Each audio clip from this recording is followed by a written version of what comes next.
Hello everyone, welcome to our blouse design. तो आज हम बहुत ही ज़्यादा ट्रेंडिंग ब्लाउज की स्टिचिंग और कटिंग देखेंगे। तो सबसे पहले हम अपने बैक पार्ट की कटिंग करेंगे, उसके बाद हम अपने फ्रंट पार्ट की कटिंग देखेंगे। तो बैक पार्ट को कट करने के लिए आपको सबसे पहले लेंथ के लिए निशान लगा लेना है। आपके ब्लाउज की जो भी लेंथ रहेगी उसमें आपको 1 इंच प्लस करके लेंथ के लिए निशान लगाना है। हमारे ब्लाउज की लेंथ 13.25 इंच है, तो उसमें हमने 1 इंच प्लस करके 14.25 इंच पे निशान लगाया है। अब इस निशान को हम मिला देंगे।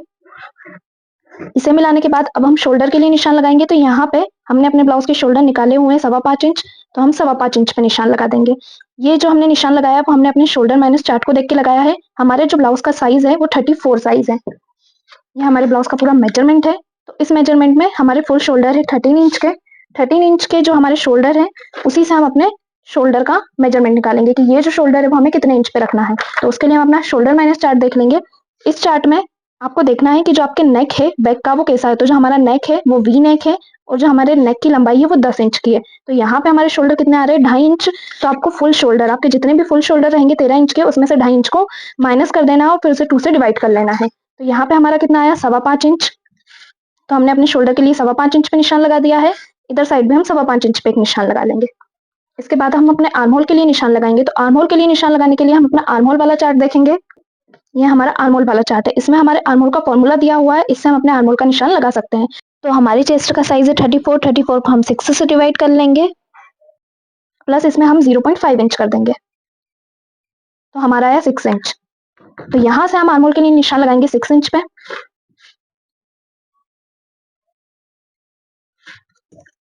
इस लाइन को भी हम स्ट्रेट कर देंगे और यहीं से हम अपनी चेस्ट के लिए निशान लगाएंगे। तो हमारे चेस्ट का साइज है 34। 34 को हम 4 से डिवाइड कर लेंगे। आपका साइज जो भी रहेगा उसे आपको 4 से डिवाइड कर लेना है।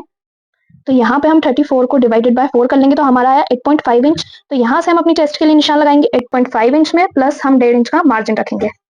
अब इस लाइन को भी हम मिला लेंगे इस तरह से। अब हम अपनी वेस्ट के लिए निशान लगाएंगे। तो हमारी वेस्ट का मेजरमेंट देख लेंगे, उसे भी हम 4 से डिवाइड करेंगे। तो यहाँ पे हमारी वेस्ट है 31 इंच की। 31 को भी हम 4 से डिवाइड कर लेंगे, तो हमारा है 7.75 इंच। तो यहाँ से हम निशान लगा देंगे अपनी वेस्ट के लिए और इसमें भी प्लस हम 1.5 इंच का मार्जिन रख लेंगे। अब इन लाइनों को भी हम मिला लेंगे क्रॉस में। उसके बाद अब हम आर्म होल की गहराई के लिए निशान लगाएंगे। तो आर्म होल की गहराई के लिए निशान लगाने के लिए यहाँ से हम आर्म होल को आधा इंच डाउन कर लेंगे और इन दोनों का एक सेंटर निकाल लेंगे। इंच टेप को आपको आर्म होल और शोल्डर के बीच में रखते हुए इन दोनों का एक सेंटर निकाल लेना है और सेंटर वाली लाइन को इस वाली लाइन से मिला देना है। ये जो हमने आधा इंच अपने आर्म होल को डाउन किया था, इन लाइनों को मिला देना है और यहीं से हम अपने बैक पार्ट के लिए गहराई की निशान लगाएंगे। तो यहाँ से आपको इंच टेप को 1.2 इंच पे रखते हुए गहराई दे देना है और यहीं से हम अपने आर्म होल का शेप दे देंगे। उसके बाद बैक साइड से आर्म होल को 0.3 इंच हम डाउन कर देंगे। इससे जो है हमारे आर्म होल में क्रीज नहीं आएगा। अब हम नेक के लिए निशान लगा लेंगे। तो यहाँ से जो हमें रेडी शोल्डर चाहिए वो 2.25 इंच पे चाहिए। 2.25 इंच में हम 1 इंच प्लस करेंगे सिलाई मार्जिन का।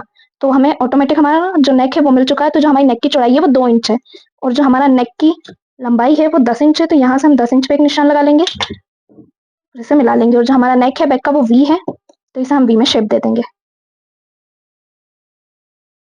नीचे से भी इसे हम 1.5 इंच के क्रॉस में लेंगे, 1.5 इंच पे एक निशान लगाएंगे और यहाँ से हम 3.5 इंच पे एक निशान लगाएंगे और इन दोनों को क्रॉस में मिला देंगे।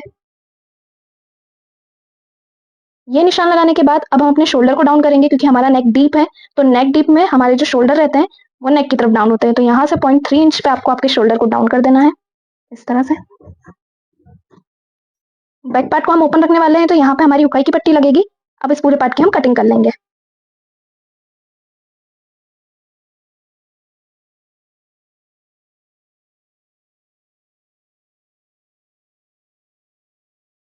तो ये हमारे बैक पार्ट की कटिंग कंप्लीट हो चुकी है। अब इसे यहाँ से हम ओपन कर लेंगे, क्योंकि इसे हम ओपन रखने वाले हैं। तो इसे यहाँ से हम कट कर लेंगे इस तरह से। तो इस तरह से आपको आपके बैक पार्ट की कटिंग कर लेनी है। अब हम अपने फ्रंट पार्ट की कटिंग देखेंगे। तो फ्रंट पार्ट को कट करने के लिए यहाँ पे हमने फरमा ले लिया है। सबसे पहले हम फर्मे पे कट करेंगे, उसके बाद अपने लाइनिंग वाले फैब्रिक पे कट करेंगे।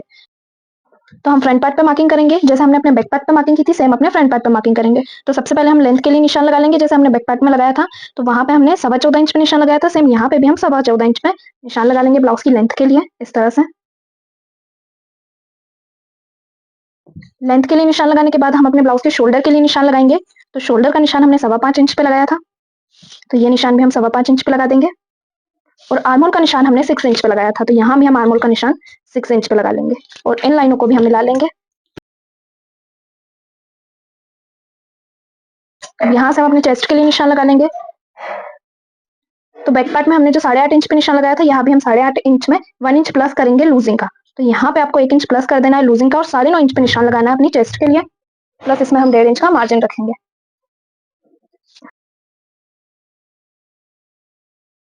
अब यहाँ पे हम वापस से आर्महोल की गहराई के लिए निशान लगाएंगे, तो वापस से आर्महोल को हम आधा इंच डाउन कर देंगे और इन दोनों लाइनों का एक सेंटर निकाल लेंगे। तो शोल्डर से आर्महोल तक इंच टेप को रखते हुए इसका एक सेंटर निकाल लेंगे और इन दोनों लाइनों को मिला लेंगे इस तरह से। मिलाने के बाद अब आर्महोल की गहराई के लिए निशान लगाएंगे, तो ये निशान हमारा 0.75 इंच पे लगेगा और यहाँ से भी हम अपने आर्महोल का शेप दे देंगे। जैसे हमने बैक पार्ट में निशान लगाया था, ये निशान हमारा 1.2 इंच पे था, अब फ्रंट पार्ट में ये निशान हमारा 0.75 इंच पे लगेगा। यहाँ से हम इसका शेप दे देंगे।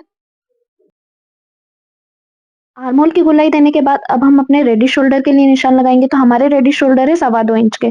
2.25 इंच में हम 1 इंच प्लस करेंगे सिलाई मार्जिन का और 3.25 इंच पे हम निशान लगाएंगे। तो अब ये जो हमारे रेडी शोल्डर आए हैं, इसका हम एक सेंटर निकाल लेंगे और इसी सेंटर से अपने शोल्डर टू एपेक्स पॉइंट के लिए हम निशान लगाएंगे। शोल्डर टू एपेक्स का हम मेजरमेंट देख लेंगे, तो हमारे शोल्डर टू एपेक्स 9 इंच के हैं। 9 में हम आधा इंच प्लस करके निशान हम 9.5 इंच पे लगाएंगे। तो इस तरह से आपको शोल्डर से आपका एक सेंटर मिल चुका है। अब फ्रंट से सेंटर निकालने के लिए हम हमारा एपेक्स टू एपेक्स का मेजरमेंट देखेंगे। एपेक्स टू एपेक्स हमारा है 7 इंच। 7 को हम 2 से डिवाइड कर देंगे, तो हमारा कितना आया 3.5 इंच। तो यहाँ से हम इंच टेप को रखते हुए 3.5 इंच पे एक निशान लगाएंगे और इसमें से आधा इंच कम करके नीचे से हम 3 इंच पे एक निशान लगाएंगे। आपका जितना भी एपेक्स पॉइंट रहेगा उसमें से आधा इंच कम करके आपको नीचे से निशान लगा लेना है। उसके बाद हम डॉट पॉइंट के लिए निशान 2 इंच पे लगाएंगे, क्योंकि हमारे चेस्ट का साइज 34 इंच है, इसलिए हमने डॉट पॉइंट का निशान 2 इंच पे लगाया है। ये निशान लगाने के बाद अब हम इसे फोल्ड करते हुए अपनी वेस्ट के लिए निशान लगाएंगे। इसे हम फोल्ड इसलिए कर रहे हैं क्योंकि हमारा सिलाई में चला जाएगा, तो इसको आपको यहाँ से फोल्ड करके आपकी वेस्ट के लिए निशान लगाना है। तो हमारी वेस्ट थी 7.75 इंच की, तो यहाँ से 7.75 इंच पे एक निशान लगा के हम 1.5 इंच का मार्जिन रखेंगे और इन दोनों लाइनों को भी हम मिला लेंगे। तो इस तरह से आपको दोनों लाइनों को मिला लेना है। इन्हें मिलाने के बाद अब हम अपने दूसरे डॉट पॉइंट के लिए निशान लगाएंगे, जो हमारा आर्म होल की साइड से लगेगा। तो इस निशान को लगाने के लिए आपको आपकी चेस्ट लाइन से 1.25 इंच पे एक निशान लगा लेना है। अब ये डॉट पॉइंट के निशान हमने इस चार्ट के अकॉर्डिंग लगाए हैं, तो आपके जितना भी चेस्ट का साइज रहेगा उसके अकॉर्डिंग आपको निशान लगा लेना है। अब इन दोनों डॉट वाली लाइनों को हम मिला लेंगे। 30 से लेके 35 तक के चेस्ट साइज के ब्लाउजों के लिए आप इस तरह से मार्किंग कर सकते हैं। इसके बाद अब जो हमारी नीचे वाली डॉट पॉइंट की लाइन है उसका हम शेप देंगे। शेप देने के लिए हम इसका एक सेंटर निकालेंगे। अब सेंटर का भी हम एक सेंटर निकालेंगे और नीचे वाली लाइन का भी हम एक सेंटर निकालेंगे। अब ये जो हमारा बीच वाला सेंटर आया है, यहाँ से आपको 0.3 इंच ऊपर आना है। ऊपर आने के बाद आपको इस तरह से आपकी लाइन का शेप दे देना है।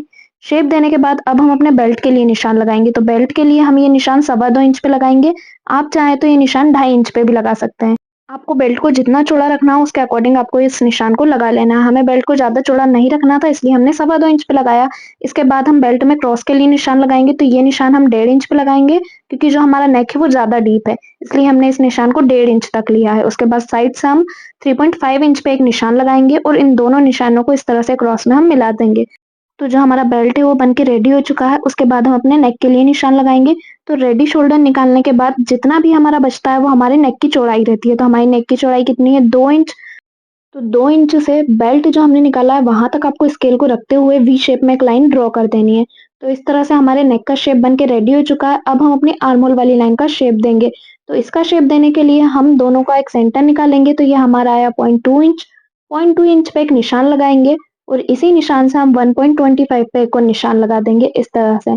इस लाइन को भी हम अपने डॉट वाले पॉइंट से मिला देंगे और दोनों लाइनों को नाप के देखेंगे कि इक्वल आ रही है या नहीं। तो एक हमारी 5 इंच पे आ रही है, दूसरी जहां भी 5 इंच पे आ रही है वहां पे निशान लगा के आर्म होल को बैक साइड से हम आधा इंच डाउन कर देंगे और इन दोनों लाइनों को मिलाते हुए यहाँ पे हम एक नया आर्म होल बना लेंगे। नया आर्म होल बनाने से क्या होगा, जो हमारे आर्म होल की फिटिंग है वो परफेक्ट आएगी। तो ये जो है हमारे फ्रंट पार्ट की मार्किंग कंप्लीट हो चुकी है। अब हम इसे कट कर लेंगे। सबसे पहले हम अपने बेल्ट को कट करेंगे। बेल्ट को कट करने के बाद अभी हम आर्म होल को कट नहीं करेंगे। उसके बाद शोल्डर को कट करते हुए जो हमने नेक का निशान लगाया था उसे भी हम कट कर लेंगे। आर्म होल को कट करने के लिए जो हमने सेकंड आर्म होल बनाया है उसे हम अच्छे से जमाएंगे और इसको बिल्कुल फिट करते हुए इसके ऊपर रख देंगे। उसके बाद जो हमने नया आर्म होल बनाया था वो हमारा बिल्कुल फिट आके बैठा है। उसका शेप देते हुए हम अपनी शोल्डर वाली लाइन से मिलाते हुए इसे क्रॉस में कट कर लेंगे। तो इस तरह से आपको इसको कट कर लेना है। उसके बाद हम प्रिंसेस कट का शेप देंगे। तो शेप देने के लिए जो हमने आर्म होल का निशान लगाया था वहां से हम आधा इंच बाहर आएंगे और हमारी डॉट वाली लाइन से आर्म होल वाली लाइन का एक सेंटर निकालते हुए सेंटर से हम 0.3 इंच ऊपर आएंगे। ऊपर आने के बाद यहाँ से हम इस तरह गोलाई में शेप दे देंगे अपने प्रिंसेस कट के लिए। इस तरह से आपको भी शेप दे देना है। और ये जो हमने शेप दिया है सेम इसी शेप में हम इस फर्मे की कटिंग कर लेंगे। तो अब ये जो हमने शेप दिया था इसकी हम कटिंग करेंगे।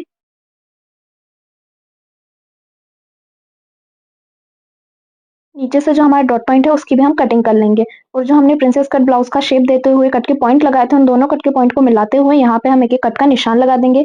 ये जो हमने कट का निशान लगाया है सिलाई करते टाइम जो हमारे दोनों कट के निशान है वो इक्वल आने चाहिए। इससे जो हमारे ब्लाउज की फिटिंग रहती है वो बिल्कुल परफेक्ट आती है। तो जो हमारे ब्लाउज का अपर पार्ट है वो कट के रेडी हो चुका है और हमारा बेल्ट भी कट के रेडी हो चुका है। अब ये जो हमारे तीनों पार्ट कटे हैं इनको ही हम लाइनिंग वाले फैब्रिक पे कटिंग करेंगे। तो वो कटिंग कैसे करना है वो भी हम देखेंगे।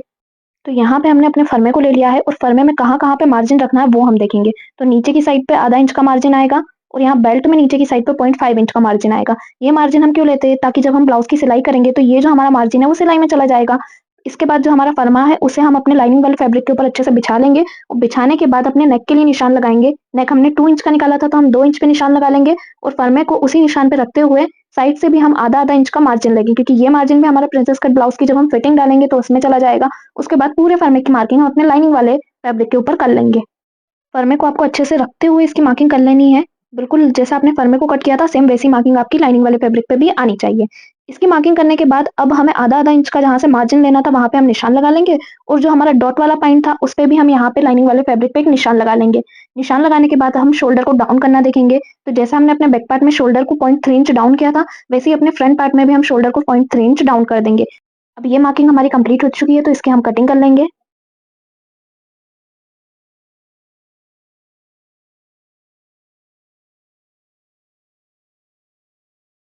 इसको कट करने के बाद सेम ऐसे ही हम अपना दूसरा वाला फर्मा लेंगे और उसको भी हम अपने लाइनिंग वाले फैब्रिक के ऊपर अच्छे से जमाते हुए बिछा लेंगे। बिछाने के बाद फर्मे की मार्किंग भी सेम इसी तरह से आपको लाइनिंग वाले फैब्रिक के ऊपर कर लेनी है और जहाँ-जहाँ हमने मार्जिन के लिए निशान लगाया था वहाँ-वहाँ से आपको 0.5 इंच का मार्जिन ले लेना है और जो हमने डॉट पॉइंट के लिए निशान लगाया था वैसे ही आपको सेम निशान लगाते हुए इस पार्ट को भी आपको कट कर लेना है। कट करने के बाद जो आपने डॉट पॉइंट का निशान लगाया था वहाँ पे हम एक कट का निशान लगा लेंगे। अब ये जो है हमारे दोनों पार्ट कट के रेडी हो चुके हैं। अपर पार्ट कट करने के बाद अब हम अपने बेल्ट की कटिंग देखेंगे तो बेल्ट को कैसे कट करना है वो हम देखेंगे। तो आपको आपका लाइनिंग वाला फैब्रिक लेना है और लाइनिंग वाले फैब्रिक का जो आपका पैक वाला साइड है वहाँ पे आपको फर्मे को बिछा लेना है क्योंकि जो हमारा बेल्ट है वो हमारा पैक रहने वाला है। तो इसलिए बेल्ट को आपको पैक साइड से कट करना है। पैक साइड से कट करने के बाद नीचे की साइड से आपको बेल्ट में 0.5 इंच का मार्जिन रखना है क्योंकि जो हमारा बेल्ट है उसके लिए हमने यहाँ पे सिलाई मार्जिन लिया है। सिलाई मार्जिन लेने के बाद फर्मे की भी आपको सेम टू कॉपी कर लेनी है आपके लाइनिंग वाले फैब्रिक पे और इसको भी निशान लगाने के बाद कट कर लेना है। जिस तरह से हमने मार्किंग की है सेम उसी तरह से आपको बेल्ट को कट कर लेना है। बेल्ट को कट करने के बाद हम इसे ओपन करके देखेंगे तो आप देख सकते हैं कि जो बेल्ट है वो हमारा पूरी तरह से पैक है क्योंकि बेल्ट जो है हमारा पैक रहने वाला है इसलिए याद रहे कि इसकी कटिंग पैक साइड से होगी। अब पूरे लाइनिंग वाले फैब्रिक को हम अपने मेन फैब्रिक के ऊपर कट कर लेंगे। तो यहाँ पे हमने अपनी लाइनिंग वाले फैब्रिक को अपने मेन फैब्रिक के ऊपर कट करके रेडी कर लिया है। अब हम अपने ब्लाउज की स्टिचिंग देखेंगे कि ब्लाउज को स्टिच किस तरह से करना है। सबसे पहले हम अपने ब्लाउज के फ्रंट पार्ट को रेडी करेंगे स्टिच करके। तो फ्रंट पार्ट को स्टिच करने के लिए यहाँ पे हमने अपने फ्रंट पार्ट को ओपन करके बिछा लिया है। सबसे पहले हम अपना आगे वाला पार्ट लेंगे और इसमें पाइपिंग अटैच करेंगे। तो आगे वाला पार्ट जो है वो हमारा नेक वाला साइड है। नेक वाली साइड पे पाइपिंग को अटैच करने के लिए आपको पाइपिंग को आपके मेन फैब्रिक और लाइनिंग वाले फैब्रिक के बीच में रखना है। बीच में रखते हुए इसे अच्छे से सिलाई से आपको स्टिच कर देना है। अब इसको स्टिच करने के बाद आपको इसमें बारीक-बारीक कट लगा लेना है जिससे कि जो हमारी पाइपिंग है वो प्रॉपर फिनिशिंग के साथ फोल्ड होगी। तो इस तरह से हम इसको फोल्ड कर लेंगे। फोल्ड करने के बाद इसे भी हम स्टिच कर लेंगे और स्टिच करके पाइपिंग को अंदर की साइड कवर कर देंगे जिससे जो हमारे ब्लाउज की फिनिशिंग है वो बिल्कुल परफेक्ट आएगी। अब जो आपका एक्स्ट्रा फैब्रिक है उसको आपको कट कर लेना है।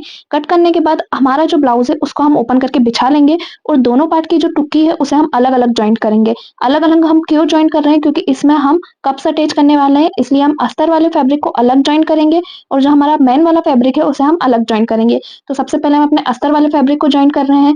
सेम इसी तरह से आपको आपके मेन फैब्रिक को भी जॉइंट कर लेना है। बिल्कुल फिनिशिंग के साथ आपको दोनों फैब्रिक को अलग-अलग तरह से जॉइंट कर लेना है। अब जो हमारा मेन फैब्रिक है उसे भी हम इसी तरह से जॉइंट कर देंगे। तो मेन फैब्रिक में जो हमने डॉट पॉइंट के निशान लगाए थे वो डॉट पॉइंट के निशान भी आपके इक्वल आने चाहिए। इक्वल आने के बाद जो हमारा मेन फैब्रिक है उसको आपको डबल स्टिच करना है ताकि जो आपकी स्टिच रहेगी वो बहुत मजबूत रहेगी। अब दोनों पार्ट को अलग-अलग स्टिच करके हम इन दोनों को बिछा लेंगे। बिछाने के बाद अब हम इनमें कप्स अटैच करेंगे। तो कप्स को अटैच करने के लिए आपको दोनों साइड पे 4-4 इंच पे एक निशान लगा लेना है। तो यहाँ पे हमने दोनों साइड पे 4-4 इंच पे एक निशान लगा लिया है। उसके बाद हमने कप्स लिया है, कप्स को यहाँ पे हमने कपड़ा लगा के रेडी कर लिया है। उसके बाद कप्स का भी हम एक सेंटर निकालेंगे और सेंटर का निशान हम दोनों साइड पे लगा लेंगे। तो कप्स के अंदर के साइड पे भी और ऊपर के भी साइड पे आपको सेंटर निकाल के निशान लगा लेना है। अब जो आपने कप्स का सेंटर निकाला है उसको आपको आपके दोनों पार्ट के बीच में रख लेना है। तो जो हमारा लाइनिंग वाले फैब्रिक पे हमने निशान लगाया था और मेन फैब्रिक पे 4.5 इंच का निशान लगाया था, इन तीनों निशानों को हम इक्वल मिलाते हुए यहाँ पे सुई धागे से हम इसे टक कर देंगे। तो जो हमारा कप्स है वो बिल्कुल फिनिशिंग के साथ यहाँ पे लग के रेडी हो जाएगा। इस तरीके से अगर आप कप्स अटैच करते हैं, जो आपके कप्स की फिटिंग है वो बिल्कुल परफेक्ट आएगी। उसके बाद यहाँ पे हम नोट लगा के कप्स को रेडी कर लेंगे। तो जो हमारा पार्ट है वो बिल्कुल रेडी हो चुका है कप्स लग के। उसके बाद जो हमने प्रिंसेस कट ब्लाउज की सिलाई लगाई थी दोनों पार्ट में, उन दोनों सिलाई को इक्वल रखते हुए यहाँ पे हम कच्ची सिलाई से इस पूरे पार्ट को पैक कर लेंगे। तो जो हमारा फ्रंट वाला पार्ट है उसकी सिलाई को आपको प्रॉपर मैच करते हुए यहाँ पे बिछा लेना है और कच्ची सिलाई लगाते हुए इस पूरे पार्ट को स्टिच कर देना है। इससे जो हमारा लाइनिंग वाला फैब्रिक रहेगा वो हमारे मेन फैब्रिक से कवर हो जाएगा और जो हमारा कप्स रहेगा वो बीच में आ जाएगा। तो आपको क्लियर हुआ कि किस तरह से आपको ब्लाउज में कप्स को अटैच करना होता है। पूरी फिनिशिंग के साथ आपको सिलाई को लगा लेना है। लगाने के बाद जितना भी हमारा एक्स्ट्रा फैब्रिक रहेगा उसे हम यहाँ पे कट कर लेंगे। तो एक्स्ट्रा फैब्रिक को आपको यहाँ पे कट कर लेना है। कट करने के बाद अब सेम इसी तरह से फ्रंट का हम दूसरा वाला पार्ट भी रेडी कर लेंगे। तो यहाँ पे हमारे फ्रंट के दोनों पार्ट बनके रेडी हो चुके हैं। अब इन दोनों पार्ट के जो हमारा बीच वाला सेंटर है उसे हम हल्की सी सिलाई से अटैच कर लेंगे ताकि ये हमें बेल्ट लगाने में ईज़ी रहेगा। तो आपको सिलाई से इन दोनों पार्ट को बीच में स्टिच कर लेना है। तो आप देख सकते हैं कि जो हमारा फ्रंट वाला पार्ट है वो कितनी फिनिशिंग के साथ बनके रेडी हो चुका है। अब हम इसमें बेल्ट अटैच करेंगे तो बेल्ट को कैसे अटैच करना है वो हम देखेंगे। तो यहाँ पे हमने अपने बेल्ट को लिया है, बेल्ट का जो मेन फैब्रिक है उसे हम अलग अटैच करेंगे और जो हमारा लाइनिंग वाला फैब्रिक है उसे हम अलग अटैच करेंगे। तो ये जो हमारा लाइनिंग वाला फैब्रिक है उसे हम अपने फ्रंट पार्ट के सेंटर से अटैच करना स्टार्ट करेंगे। तो इसको कैसे अटैच करना है, सबसे पहले आपको आपके फ्रंट वाले पार्ट को उल्टा करके रख लेना है और उल्टी वाली साइड से आपके लाइनिंग वाले फैब्रिक को आपको सेंटर में रखते हुए इसको सिलाई से अटैच कर देना है। तो इस तरह से आपको प्रॉपर आपके बेल्ट को बिछा लेना है और सेंटर से आपको बेल्ट को लगाना स्टार्ट करना है। अगर आप सेंटर से आपके बेल्ट को स्टिच करते हैं तो जिससे आपकी बेल्ट की जो फिटिंग और फिनिशिंग है वो परफेक्ट आएगी। सेम दूसरी साइड से भी आपको बेल्ट को सेंटर से स्टिच करते हुए लेके आना और नीचे की तरफ उतार देना है। तो इस तरह से हमारा जो बेल्ट है वो स्टिच होके रेडी हो चुका है। पर अभी जो है हमने बस लाइनिंग वाला फैब्रिक अटैच किया। इससे जो हमारी सिलाई है वो अंडरग्राउंड हो चुकी है और जो हमारे बेल्ट की फिनिशिंग है वो बहुत अच्छी आएगी। बेल्ट का जो हमने एक साइड स्टिच कर लिया उसमें हम हल्के-हल्के से कट लगा लेंगे। कट लगाने के बाद अब जो हमारा मेन फैब्रिक है बेल्ट वाला उसे हम स्टिच करेंगे। तो उसको स्टिच करने के लिए सबसे पहले जो हमारा मेन फैब्रिक है उस पे हम पाइपिंग अटैच कर लेंगे। क्योंकि बेल्ट में भी हम पाइपिंग अटैच करने वाले हैं। इसलिए आपका जो मेन फैब्रिक रहेगा उस पे आपको पाइपिंग को लगा लेना है। बेल्ट पर पाइपिंग अटैच करते टाइम आपको ये ध्यान रखना है कि बेल्ट आपका जो क्रॉस की शेप में है, सेम पाइपिंग भी आपकी क्रॉस की शेप में अटैच होनी चाहिए। तो पूरी प्रॉपर फिनिशिंग के साथ आपको पाइपिंग को बेल्ट पे अटैच कर देना है। अटैच करने के बाद पाइपिंग में हम बारीक-बारीक कट लगा लेंगे ताकि हम बिल्कुल फिनिशिंग के साथ पाइपिंग को पलट सकें। तो पाइपिंग को अभी हम नहीं पलटेंगे, जब इसे हम अपने फ्रंट पार्ट में अटैच करेंगे तब इसे पलटते हुए हम स्टिच करेंगे। तो अब जो हमारा बेल्ट है उसको पाइपिंग के साथ हम अपने फ्रंट पार्ट में अटैच करेंगे। तो आपको फ्रंट पार्ट को लेना है, फ्रंट पार्ट का जो आपका सेंटर है वहाँ से आपको पाइपिंग वाले बेल्ट को लगाना स्टार्ट करना है। तो जो हमारे बेल्ट का सेंटर है उसे हम अपने फ्रंट पार्ट के सेंटर में रखेंगे और यहाँ से पाइपिंग को अंदर की साइड आपको फोल्ड करते हुए स्टिच करना है। इससे जो आपका बेल्ट रहेगा वो उसकी जो सिलाई है वो पूरी तरह से अंडरग्राउंड हो जाएगी और जो बेल्ट की फिनिशिंग है वो बिल्कुल परफेक्ट आएगी। सेम दूसरी तरह से भी आपको ऐसे ही करना है। वापस से आपको सेंटर से बेल्ट को रखते हुए दूसरी साइड पे भी सिलाई लगा देनी है। तो इससे जो आपका बेल्ट है वो दोनों साइड से सिलाई से कवर हो जाएगा। उसके बाद नीचे से बेल्ट को कैसे अटैच करना है वो भी हम देखेंगे। तो यहाँ पे जो हमारा फ्रंट पार्ट का बेल्ट है वो लग के रेडी हो चुका है और उसकी फिनिशिंग दोनों साइड से आप देख सकते हैं। तो इस तरह से आपको बेल्ट को अटैच कर देना है। बेल्ट को अटैच करने के बाद अब नीचे से बेल्ट को किस तरह से फ़ोल्ड करना है वो हम देखेंगे। तो जो आपका लाइनिंग वाला फैब्रिक रहेगा सबसे पहले आपको उसको फ़ोल्ड करते हुए स्टिच कर देना है। तो लाइनिंग वाले फैब्रिक को यहाँ पे हमने फ़ोल्ड कर लिया है और सिलाई से हम इसे स्टिच कर देंगे। स्टिच करने के बाद हम बेल्ट में फ्रिल अटैच करने वाले हैं। तो यहाँ पे हमने ऑलरेडी फ्रिल को बना के रेडी कर लिया है। तो फ्रिल को आपको लेना है और जो आपका लाइनिंग वाला फैब्रिक है और जो आपका मेन फैब्रिक है उसके बीच में हम फ्रिल को अटैच करेंगे। इससे जो हमारी फ्रिल की सिलाई रहेगी वो भी अंडर कवर हो जाएगी। तो आपको फ्रिल को नीचे वाला जो आपका लाइनिंग वाला फैब्रिक है उसके ऊपर रखते हुए यहाँ पे सिलाई से अटैच कर देना है। तो यहाँ पे जो हमने फ्रिल को रेडी करके रखा था उसे हम सिलाई से स्टिच कर देंगे। फ्रिल को अटैच करने के बाद अब जो हमारा मेन वाला फैब्रिक है उसे भी हम यहाँ पे फोल्ड करके सिलाई से अटैच कर देंगे। तो जो आपका मेन फैब्रिक है उसको आपको फोल्ड करते हुए जो हमने फ्रिल पे सिलाई लगाई थी उसी सिलाई पे रखते हुए आपको आपके बेल्ट को स्टिच कर देना है। इससे जो आपके दोनों बेल्ट के पार्ट रहेंगे वो इक्वल आएंगे। तो यहाँ पे जो हमारा मेन फैब्रिक है उसे हम फोल्ड करते हुए बिछा लेंगे और बिल्कुल इक्वली सिलाई से चलाते हुए यहाँ पे स्टिच कर देंगे। तो जो हमारा बेल्ट है वो प्रॉपर फिनिशिंग के साथ लग के रेडी हुआ है और जितना भी हमारा एक्स्ट्रा फैब्रिक रहेगा उसे हम कट कर लेंगे। तो फ्रंट पार्ट का लुक हमारा कुछ इस तरह से आएगा। फ्रंट पार्ट हमारा पूरा बनके रेडी हो चुका है। तो आपको क्लियर हुआ कि फ्रंट पार्ट को आपको कैसे स्टिच करना है। इसके बाद हम अपने बैक पार्ट की स्टिचिंग देखेंगे। तो बैक पार्ट को स्टिच करने के लिए यहाँ पे हमने बैक पार्ट को लिया है और बैक पार्ट में भी हम लाइनिंग वाले फैब्रिक और मेन फैब्रिक के बीच में पाइपिंग को अटैच करेंगे। तो दोनों के बीच में पाइपिंग को रखते हुए आपको स्टिच कर देना है।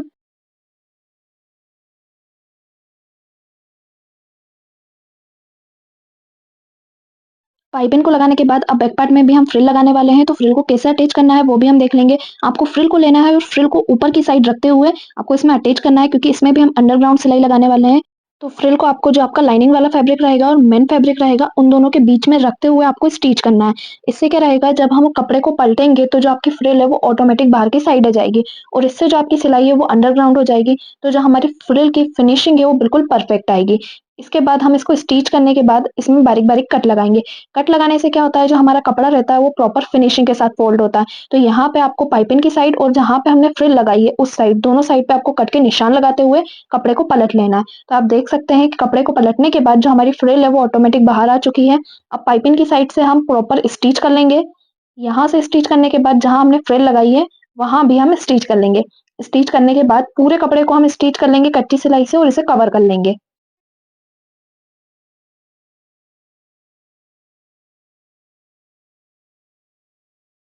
सिलाई से अटैच करने के बाद अब जितना भी हमारा एक्स्ट्रा फैब्रिक रहेगा उसे हम कट कर लेंगे। तो यहाँ पे जो हमारा बैक पार्ट है उसे हमने पूरी तरह से रेडी कर लिया है, तो आपको क्लियर हुआ कि किस तरह से बैक पार्ट को रेडी करना होता है। बैक का जो हमारा दूसरा वाला साइड है उसे भी हमने यहाँ पे रेडी कर लिया है और जो दूसरा वाला साइड है उसमें हमने हुक की पट्टी लगाई है। सेम उसमें भी हमने फ्रिल को लगाया है अंडरग्राउंड सिलाई के साथ।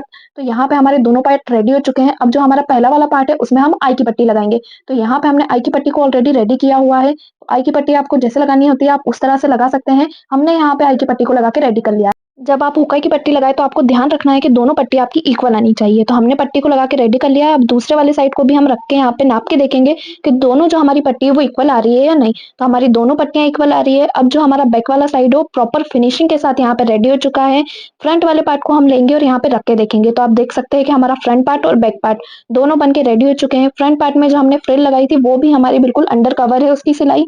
अब ब्लाउज के शोल्डर अटैच करके हम इसमें फिटिंग डाल देंगे। तो यहाँ पे हमारा ब्लाउज प्रॉपर फिटिंग के साथ रेडी हो चुका है। ब्लाउज की फिटिंग आप देख सकते हैं कि कितनी परफेक्ट आई है। अगर वीडियो में आपको समझाने का तरीका पसंद आया हो तो वीडियो को लाइक सब्सक्राइब जरूर करें।